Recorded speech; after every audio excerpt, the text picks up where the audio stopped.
Good morning, everybody. This is Bethany from CranberryHorn. We are here today for podcast number 3, and I'm going to be telling you where I've been for the last 2 weeks and what rabbit holes I seem to have fallen down.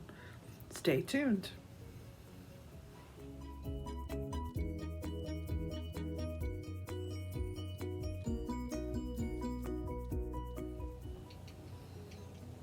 As you can see, I'm wearing a bandana.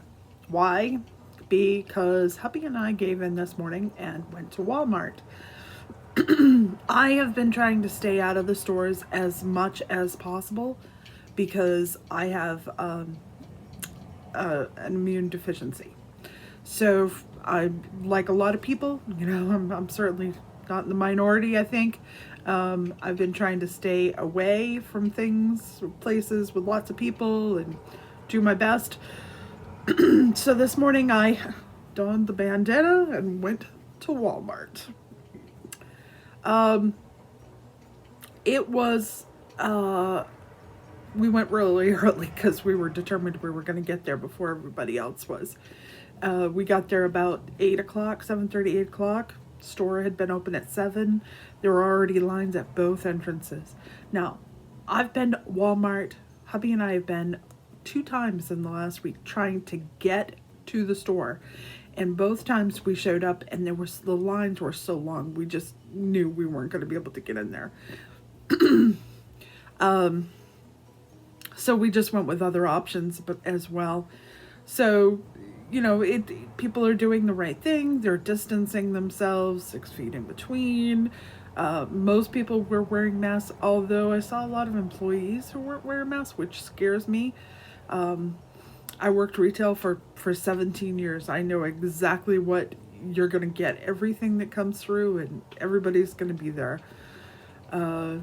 Especially in this time, not everybody cares whether they're feeling well or not when they come through your line. So it's kind of a crapshoot.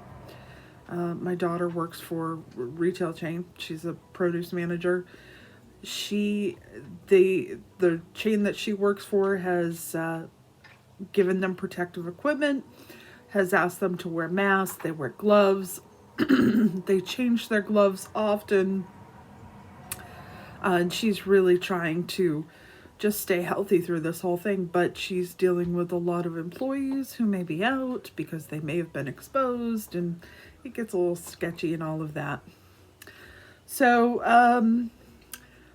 for the last 2 weeks, I have been at work in the office. We are rotating out people who work in our office. If you don't know, I work for an energy company here on the coast. And we are deemed essential, especially because it can still snow. It snowed quite a bit last weekend. We had spitting snow yesterday. It's April in Maine. Anything goes when it comes to the weather. So we could have 90 degrees tomorrow. Who knows? So we are still rotating in and out. This was my last 2 weeks. The last 2 weeks were in the office. I'm now going to be back home in my home office here going forward. So, we'll see how that goes again. There are things I like about being home and there are things that I like about being in the office. So you just kind of got to take it and roll with it no matter what, and hope for the best. I got to point out this bandana that I'm wearing, and I kept it on because I wanted to show it. My husband tends to think I'm a bit of a hoarder. I prefer to call myself a sentimentalist. This bandana, I don't know if you can see it or not. And it says, what does it say on it? Yosemite. It is a geographical map of Yosemite on a bandana. And I got this years and years and years ago when I happened to work for a map company here in Maine that no longer exists. It's been bought out.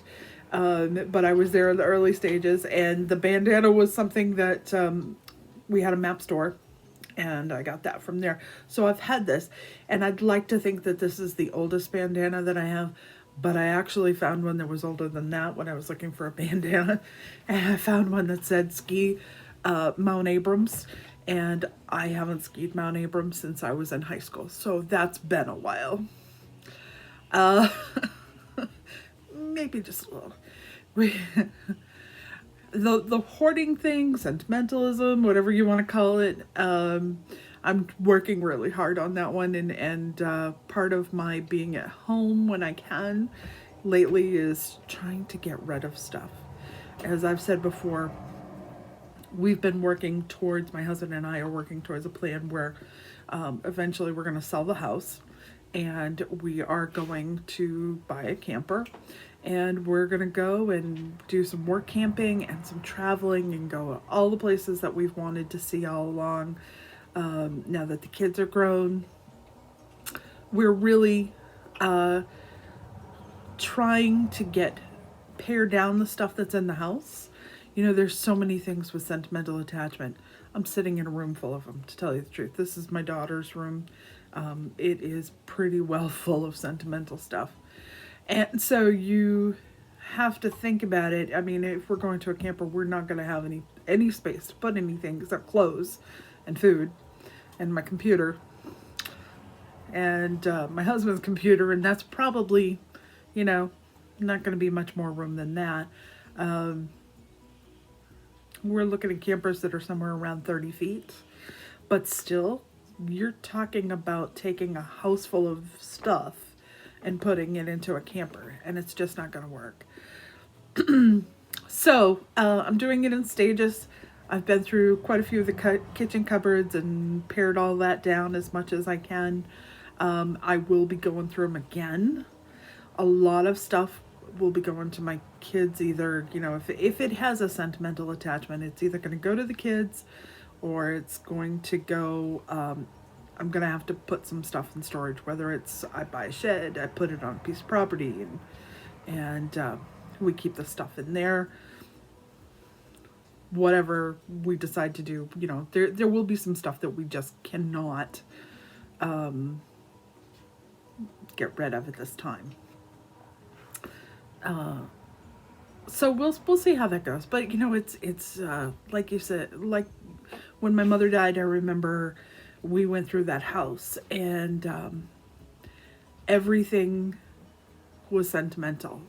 Everything you had to question to yourself, were you keeping it because it had a value, or were you keeping it just because you may remember when it was purchased or whatever. My mother was quite a hoarder when it came to certain things, and she even had in her purse was receipts from things like she had the receipts from when my sister was born, and my sister is 6 years older than me. So, you know, there are some things that are simple. We personally had a burning of all of our report cards, so, you know, get rid of those because we didn't want those. So yeah, you kind of have to judge what is it something that I'm going to use, or is it something that I'm just going to keep because I think it has value, even when it doesn't. I do have some pieces that have some value, and those will stay with me, but we'll see. So yeah, so that's where we're going with it. As far as the paring down goes, I've set a year goal for us to really push. A year from now, I hope for us to be able to purchase the camper. We will have everything set to go. Whether he retires at that point, he'll be eligible for retirement. Whether he retires at that point or not, I don't know. We really do want to go and work along the way, do some work camping jobs. We both have skills that we can bring to that, and hopefully we'll be able to find something that we enjoy. So, what have we been up to? Well, being a natural introvert and a writer, I can tell you that while most people are having a problem with the quarantine, I'm not so much having a hard time with it. I tend to enjoy staying home a lot when it comes to that. There's no happy medium for me. I either want to be on the road and I want to be traveling, or I like to be home and working on projects. So I've been working on my projects. I just finished a sign here, which I don't know if you can see this. It says, "May your home always be able to hold all of your friends." And that was a project. It's a repurposed sign that I got, and I did some work around it. I took tissue paper and so inside it has a made frame on it. So I took tissue paper and I layered it with Mod Podge on the background, and I wanted it to have a real crinkly old effect. So it's layer upon layer upon layer of Mod Podge and pieces of tissue and making it sort of look patchworky. And then I found this really great saying from Bethany at Board and Batten. She does a lot of graphics for people who use Cricut a lot or other cutting machines. And so I found that one. I thought it was perfect. And maybe I'll take that with us on the camper. Maybe if there's room. So we'll see how that goes. So I just finished that sign up. I have several projects going. I've been reading like crazy. Listening to audiobooks. Watching YouTube and falling down a lot of really crafty rabbit holes there. Some that are a little scarier than others. I excuse me, not coronavirus. That's coughing from allergies. So one of the things that I've been doing is listening to audiobooks when I have a moment. Either, when I'm doing dishes or it's late at night and I don't want to focus on, working on the computer or working on a story. I've been listening to a lot of audiobooks. And basically I've been listening to a lot of writing, some metaphysical, a whole lot of romance fiction. As a writer, I ran across probably one of the most intensive books that I've heard, read, whatever you want to call it, in a long time. And it's called Save the Cat Writes a Novel. And it's by Jessica Brody. And basically what it does is it takes that three-part or four-part story structure, which is what I learned 20 years ago, and she breaks it down into 15 points with the idea that this is where any classic story structure will hit these points in order for it to succeed, to be a full book. And it's really, you can get, if you Google it, you can find the 15-point sheet. But I highly suggest either reading the book or looking at the book or listening to the book or whatever, to understand what each one of those points means, because it will change the way you look at your own structure of a story now. I got it through Audible. I'm not sponsored by any way by Amazon or Audible or anything. But it's well worth it. And it's one of those books that you go, oh, geez, why didn't I find this years ago? It's really, really good. And it has changed a lot of the way that I think about it. What else have I read? Kristen Ashley. Read a lot of Kristen Ashley. I went back and read one book that I had missed out of the Rock Chick series. I went back and reread that again, and it's Roxy's story. I think it was. That was really good. As always, I don't think I've ever read a bad Kristen Ashley book. Also, I picked up a book, and I talked about this on Facebook, So if you follow me at all on Facebook, you've probably seen me mention this, but there was this book that it was set in New Orleans, and I love New Orleans. I was in New Orleans pre-Katrina, like a month before Katrina. I was in New Orleans, and loved it. Fell in love with the city, the people, everything about it was amazing. So I noticed that there was this book that came up, and it was set in New Orleans, and it was highly advertised on Facebook. Do all the pop-up ads, great advertising program. The cover is fantastic.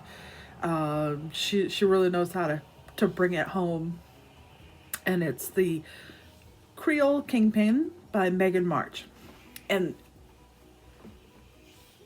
normally I wouldn't, if I were gonna say something negative about it, I wouldn't have put this out there like that. But I loved the story. The story was fantastic. It's got characters that you begin to root for. You know, you really feel an essence of the city. It's well written. It's engaging. It's got a great suspense line in it. There were a couple of scenes in it that I was like, oh, you know, and that kind of stuff doesn't bother me, but it was that well written that I was kind of like, whoa. But what happened was I was sitting at my lunch break yesterday, and I was all anticipating that I was going to read this story.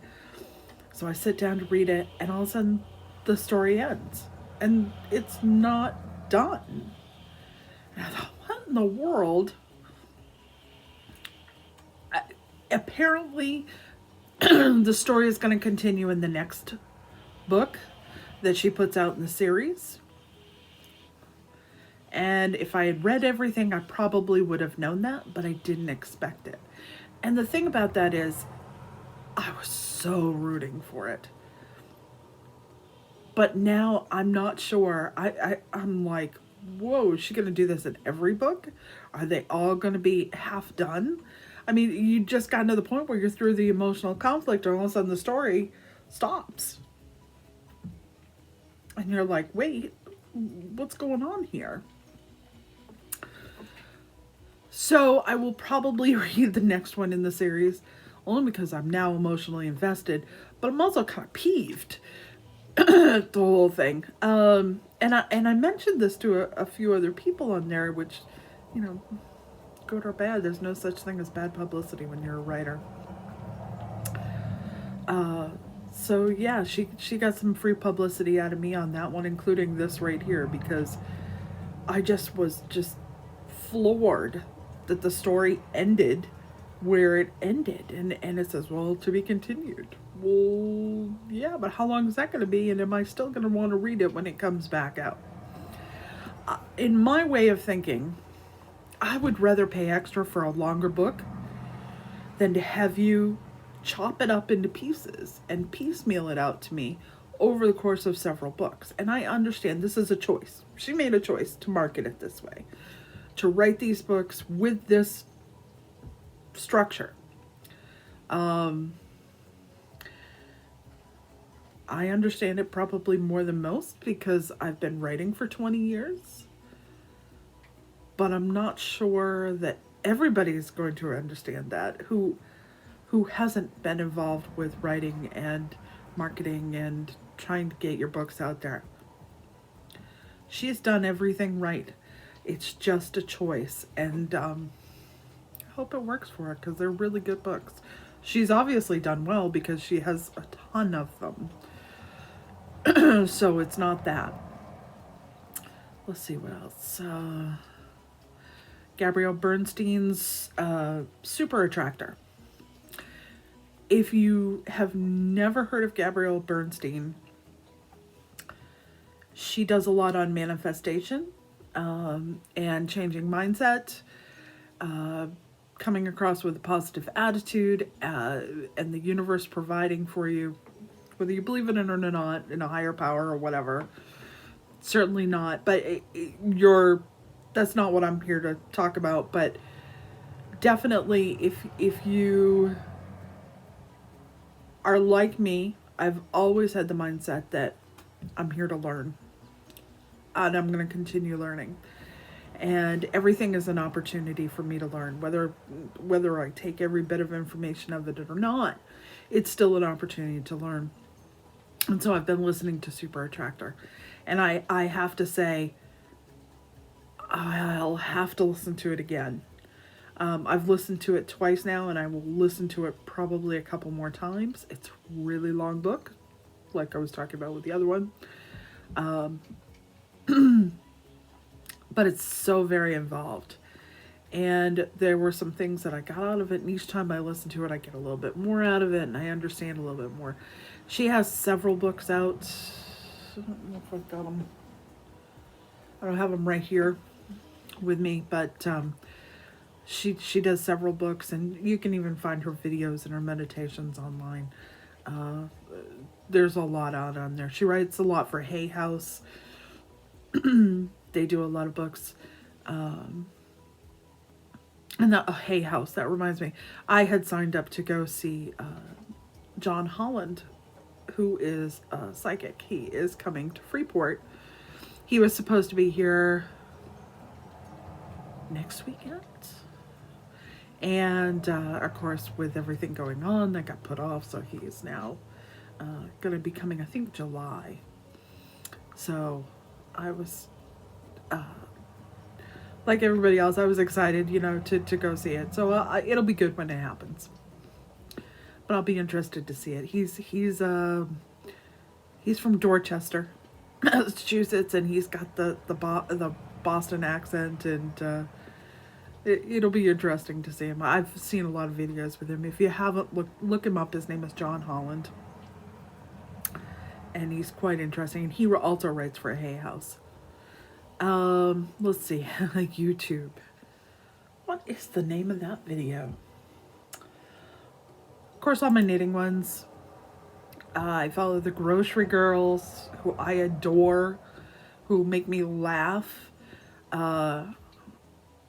During the quarantine, there are two gentlemen from, I think it's either Sweden or Norway, Arne and Carlos, and they were doing daily video blogs on knitting and running a knit along and trying to keep everybody's spirits up, and they were just so funny, and I looked forward to it. I really enjoyed it. So if you get a chance, look up Arne and Carlos, or look up the Grocery Girls. Another one that I've been watching is Gigi Made It.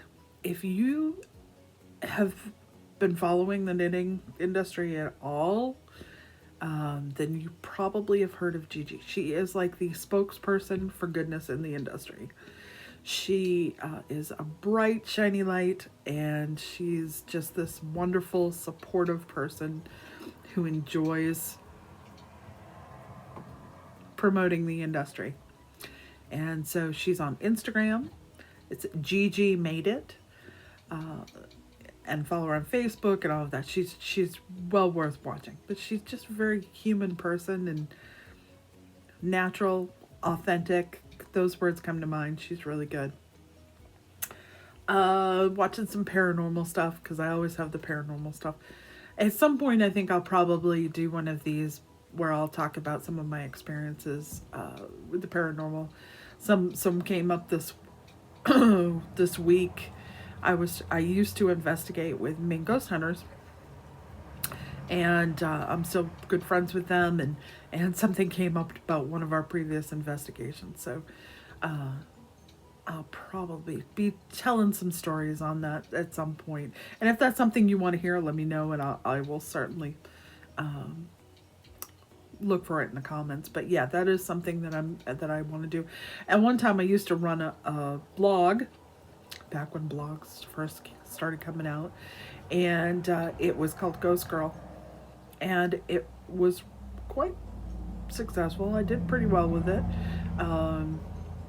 but when my kids were teenagers, I just said, that was more than enough. I didn't need to add ghosts to the middle of all of that. So I had stopped doing it. I admit I'm still very interested in the paranormal, and there's some places that are on my wish list that I'd like to go back and do. We'll see. There is, let's see, what else have I been watching? Oh,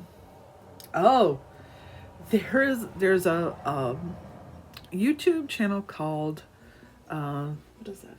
Doing It Ourselves, and it's set in France.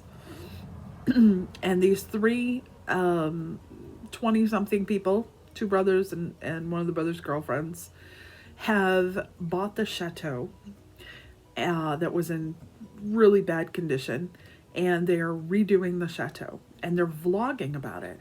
And it's really, they do a great job with it. But my favorite was they did a vlog about showing some of the behind the scenes sections of the castle or chateau, excuse me, not castle, chateau, that would have been like the servants' quarters and the behind stairs where they used to go, and all the kitchens, the original kitchens that were in it. And it was just fascinating. I loved it. It was very reminiscent for me of going to Biltmore Estates in North Carolina. If you've never been to Biltmore in Asheville, it's actually in the town of Biltmore. Highly suggest it. Of course, the mountains of North Carolina are gorgeous anyways, but Biltmore is beautiful, and the winery is very good too. And I am not a wine person, but even I enjoyed it. It just, the gardens go on forever, and it overlooks the Pisgah National Forest. Beautiful, absolutely gorgeous. So yeah, so if you get a chance to watch Doing It Ourselves, take a look at it. They work with another channel called Chateau Diaries. I don't know how that compilation works, but they also do ones on chateaus in France. Let's see, my peeps over at Virginia Paranormal, watch them always. I got a chance to meet them last year when I was in Virginia. We went to Yorktown and we did the Yorktown paranormal tour. My husband and I happened to be there, so we got the opportunity to meet them, and that was a lot of fun. It's everything that I love. It's history, it's ghosts, it's human condition all mixed in together, and it's I love it. Let's see, what else have I been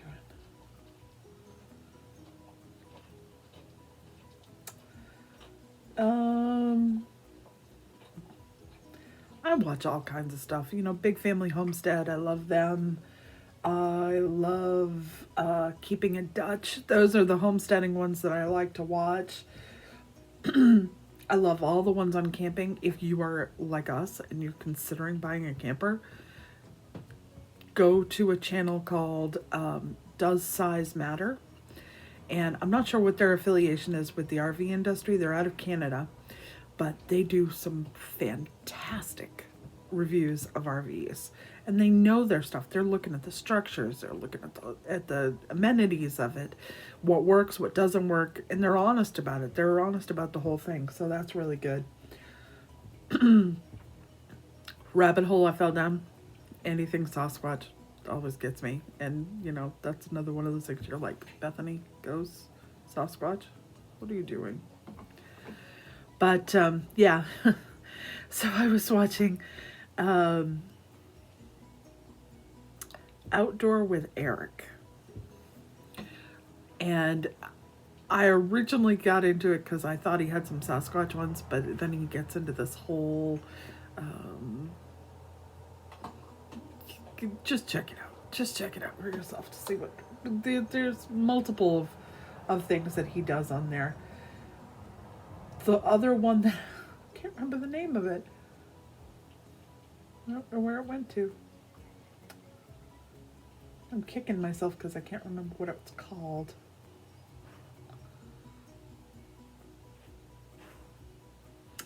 Let's see here. Gotta put the glasses on.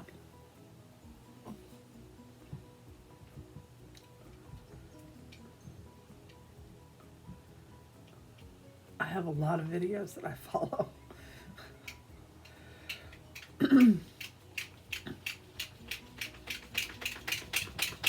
YouTube for me is such a creative outlet. That's why it just sucks me in, and I love, it's like peeping in on people's lives, so I just love it.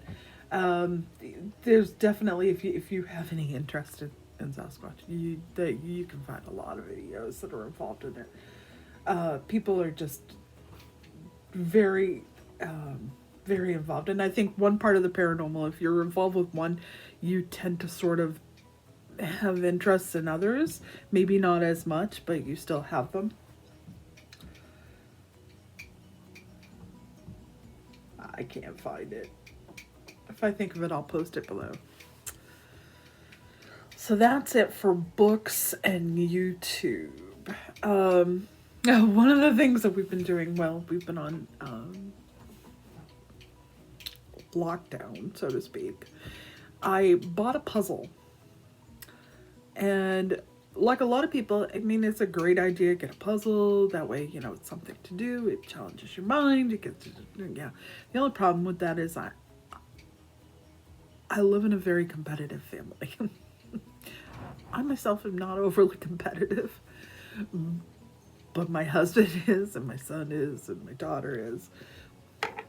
They're all very competitive. And I had in no way known that a puzzle was going to bring this out. But it did. So we finished one puzzle. And then we went, when we were at Walmart today, we stopped and picked out another puzzle. Let me tell you, we are not alone. There wasn't very many puzzles left in that pile. So yeah, we're not alone in that, wanting some distraction. It's been snowing here, so it's not like we can get outside much and do much of anything. Hopefully as the weather warms up, we'll be able to get outside more and do more. But for now, that's what we did, was the puzzle. Knitting. I have been knitting off and on, not so much this week, because it was, these last 2 weeks have been very, very busy at work.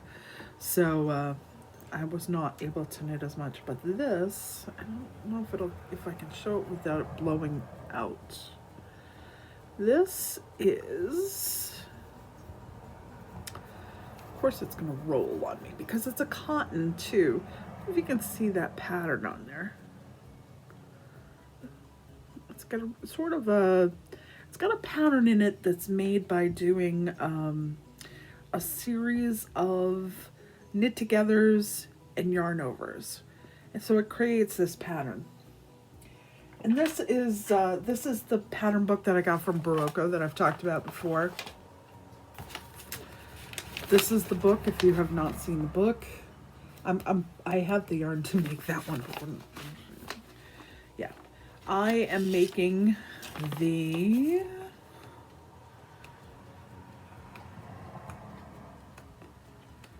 okay, Beth, let's be prepared. I want to say that it's the Antigua. It's not. Yes, it is. It's the Antigua. This is what I'm making. I really love the length of it. I love the shoulders, the higher neck. I think it's going to be really nice as something to wear for work. It's done in 2 pieces. So it's like, it should be faster than what I'm doing here. But obviously, I don't know if you can see the detailing here on the neck. It's just a really pretty one. And originally I was going to do it it's created for this Barocco Liana, which is a cotton nylon blend, I think. Cotton linen. But lockdown came and I couldn't find exactly what I wanted. It didn't want anything really dark. So I came up with this, the color that I did. And it's a Lion's brand yarn. You can see this. It is called Chai Tea. And it comes in a really, it's a what's the blend on it? 50-50, 50 cotton, 50 polyester. So it'll wash, hand wash. but it'll wash. It comes as 392 yards in one of these, which I thought was fantastic considering, you know, I love the colors. They're all neutral colors, but they're all kind of together. They're very romantic looking, I guess. So I really like that. And it's knitting up beautifully. It's not really a hard pattern at all. I'm not, you know, I've said this before. I haven't been knitting that long. But I'm not averse to a challenge either. So I like to stretch my wings on that one. So this is one thing that I'm working on. I also have a very small piece of the V-neck boxy from Joji Locatelli. I gotta say, I love the fact that all of these designers are like, yay, let's support people, and my patterns are all half off. Well, let me tell you, I now have so many patterns in my queue on Ravelry. If I just knit those, I will never be done. They're beautiful. They're like candy. I get sucked in. That's how I end up with so many patterns. And I'm just not very fast. I'm not fast enough to be able to get through all of these. So yeah, we'll see how that goes. I don't know. Let's see. Anything else going on? That's about it for now. We'll see how my sanity ends up this week. It'll be a little crazy. I'm hoping to, now that I'm off, out of being out in the office, I'll be able to have time to do this a little bit more. Maybe bring you along as I do some minimalism and get rid of some stuff. And hopefully this finds you all well. One of the things that I will end on is we had a discussion at work the other day about the fact that this whole experience that we're all going through, it's not the same for everybody, but it is affecting everybody. And it has changed the way that people communicate or look at things, or even look at the day-to-day lives. It's changed everything about that. And so people have gone from saying, you know, have a nice day when you get to the end of a phone call, or when you're talking to somebody, or, you know, whatever, you know, just take care, whatever. The script is now usually stay safe. And I think I've never heard of anything that had that much of a change of an impact on the people around me. But literally everybody that I talk to says, thank you, stay safe. So that's the way I'm going to end today. I hope that this finds you all well, and stay safe.